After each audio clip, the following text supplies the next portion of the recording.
Summary of the Murder of Roger Ackroyd by Agatha Christie. On the morning of Friday, Dr. James Shepard, a resident of the small community of King's Abbot, wakes up to the news that Mrs Farrars has died. He is sent to help her, but he gets there too late.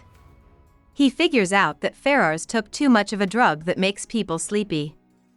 Caroline, his sister, who lives with him, is sure that Mrs Farrars killed herself because she felt bad about killing her husband, Mr. Ashley Farrars, the year before. Roger Ackroyd is a rich middle-aged businessman who lives in the largest house in the town. Dr. Shepard is friends with him. Roger was married to a woman named Miss Peyton. Miss Peyton already had a son named Ralph Peyton from a previous relationship. People thought Roger was having an affair with Mrs. Farrars after Miss Peyton drank herself to death. Shepard runs into Roger as he walks down the street. Roger says he needs to talk to Shepard right away and asks him to dinner that night. During the day, a patient named Miss Russell comes to see Shepard. She works as a maid in Ackroyd's home. She asks Shepard if there is a way to stop taking drugs. In the afternoon, Shepard meets his neighbor, a strange stranger named Mr. Porritt. Porritt says he came to King's Abbot to retire and grow veggies, but he hasn't been able to give up his old job. Shepard also sees Ralph Peyton at the local inn, where Ralph tells Shepard that he's been fighting with his father about money and that he has to play a lone hand. At 7:30, Shepard arrives at the Ackroyd estate with his black bag in case he's called to do medical duty.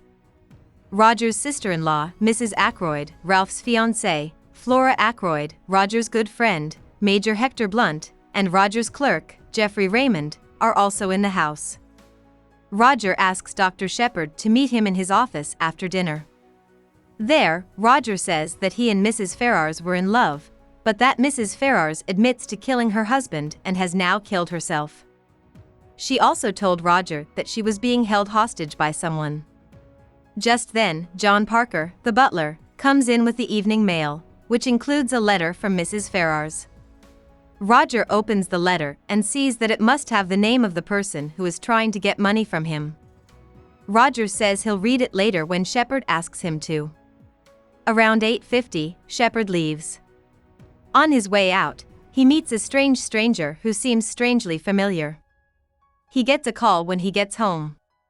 Shepard runs back to the Ackroyd house, yelling to Caroline that Parker told him Roger had been killed. Parker is confused because he says he never called Shepard. Still, the two men break into the locked study and find Ackroyd with a knife in his neck. Shepard looks at Roger's body alone in the room and figures out that he has been dead for at least 30 minutes. Raymond runs into the study quickly and finds out that nothing has been taken.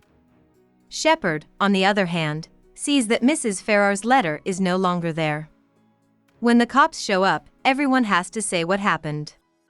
Notably, Flora says she saw her uncle alive at 9:50, after which she told Parker that Roger didn't want to be bothered, and Raymond says he heard Roger talking to someone at 9:30. The murder weapon is a Tunisian knife that was kept in the Ackroyd house on a silver table. At first, the cops are suspicious of Parker because he seems to be very nervous. Ralph, on the other hand, is nowhere to be found.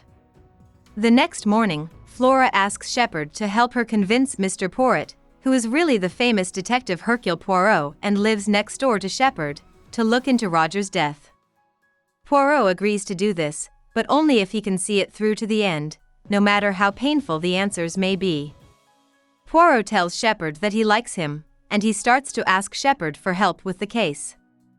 Inspector Raglan, the head of the police force, tells Poirot that the killer came in through an open window, wearing shoes with rubber spikes on the bottoms that look like Ralph's. Parker also tells Poirot that a chair was moved slightly between the time Shepard and Parker found the body and the time the cops arrived. The cops also figure out that the call Shepard got came from the train station close by. Raglan seems sure that Ralph did it, especially since he can't find him, but Poirot isn't so sure. Poirot and Shepard find a piece of cloth and a bird quill in a summer house outside the estate. They also find a wedding ring with the words from "are" written on it in a goldfish pond. Ackroyd's will is read, and Miss Russell, Flora, and Mrs. Ackroyd all get some money, but Ralph gets most of his money. Raymond finds out that Roger's open desk was robbed of some money. Poirot talks to two maids, Ursula Bourne and Elsie Dale, about the lost money. Friday morning, Ursula was fired from her job. Poirot brings together his suspects, Blunt, Flora, Mrs. Ackroyd, Raymond, and Shepard, and tells them, "Everyone in this room is hiding something from me." Dr. Shepard tells Poirot that he thinks someone got into Roger's study through the window and left shoe prints. However, based on what Flora said, this person couldn't have been the killer. Maybe Ralph left the window open, which gave the killer a way to get in. Poirot says that he likes the way Shepard thinks, but he is sure that Ralph is not guilty.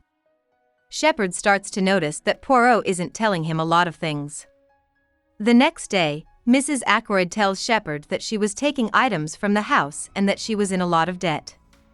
Roger had helped Mrs. Ackroyd after her husband died. When Shepard talks to Ursula again, she tells him that Ralph ought to come back. Poirot asks Flora and Parker to help him do a little experiment in which he tries to recreate what happened the night of the murder. Poirot figures out from Flora's actions that she lied when she said goodbye to Roger at 9:50.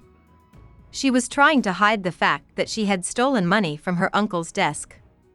Flora tells the truth through tears, but Major Blunt says he took the money. Poirot says to Blunt that it's clear that Blunt loves Flora. He tells Blunt that he should tell Flora how he feels. Raglan takes Shepard and Poirot to meet Charles Kent, a man who has been caught by the cops. Shepard knows that this is the unknown stranger he saw the night of the murder.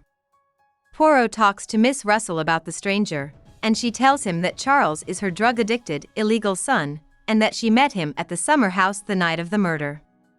Later, Poirot talks to Ursula and tells her that she was Ralph Peyton's secret wife. Ursula agrees that Poirot is right. She took off her wedding ring after Ralph told her he was going to marry Flora to make Roger happy and make sure Roger got his wealth. That night, Poirot gets Ursula, Blunt, Flora, Mrs. Ackroyd, Raymond, Parker, and Shepard together at his house. He then brings out Ralph Peyton, who had been hiding with Dr. Shepard's help, which Poirot didn't know about until recently. Shepard says that he has been looking out for Ralph because he knows that Ralph is the main suspect in the killings.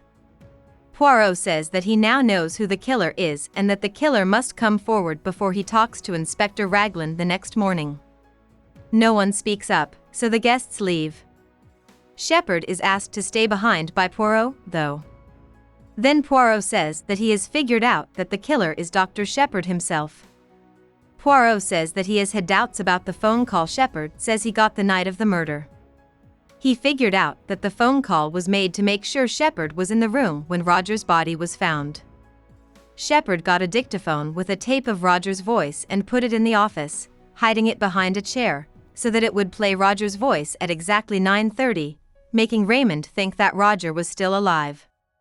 Shepard actually killed Roger around 8:45, which was much earlier than the cops thought. He then left tracks on the balcony that pointed to him as the killer.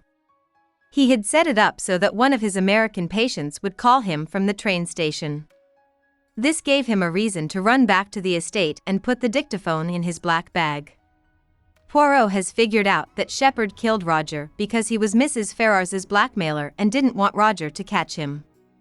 Poirot tells Shepard in a cool voice that he can tell the cops or kill himself. Shepard stays up all night writing what he wants to say. He plans to kill himself by taking too many sleeping pills. He is sure that Poirot and Raglan will not tell Caroline that her beloved brother is a killer. About the author. Agatha Christie was born into a rich family in England. Her mother, Clara, said she could see the future, so Christie grew up thinking she was right. Christie spent most of her childhood at home. When she was a teenager, she wrote a lot of stories, and many of them were about the supernatural.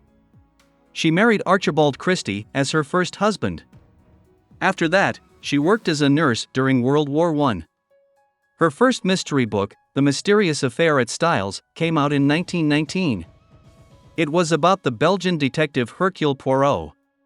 She went on to write more than 80 books, most of which were puzzles with Poirot and regular characters like Mrs. Marple, Tommy, and Tuppence. Christie had a long, busy life, and by the 1950s she was the most famous mystery writer in the world. She was made a Dame of the British Empire in 1971, just before she died. Hope we summarized it fully and you liked it. Please hit the like button and subscribe to our channel so that we are motivated to create more videos.